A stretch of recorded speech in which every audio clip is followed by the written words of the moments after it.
ঘরের ধানের চাল করে ভাত খেতে যে কি মজা সেটা একমাত্র গ্রামের মানুষরাই জানে।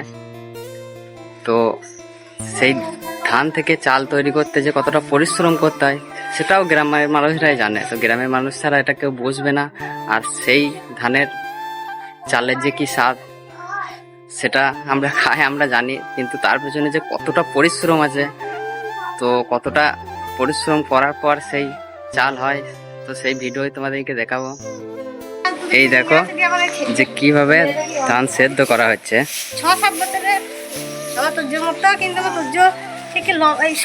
তো এই দেখো ধান সেদ্ধ করা হচ্ছে।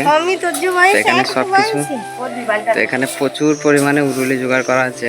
তো সেই উরুলি দিয়ে জাল দিয়ে ধান সেদ্ধ করা হচ্ছে। তো এই ধান থেকে চাল হবে। তো এই ধান আবার রোদে শুকিয়ে আমাদের চাল তৈরি করা হবে।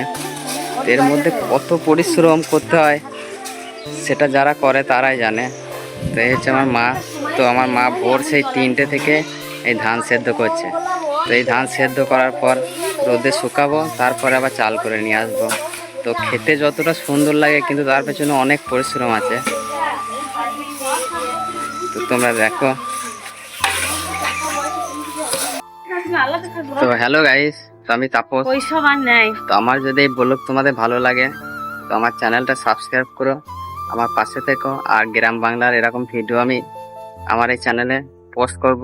তোমরা সবার আগে দেখার জন্য আমার চ্যানেলটা সাবস্ক্রাইব করে পাশে থেকো। তো সবার আগে ভিডিও তোমরা পাবে দেখতে। তো আজকের ভিডিওটা এইটুকুই শেষ করলাম। ভালো থেকো, সুস্থ থেকো, টাটা, বাই।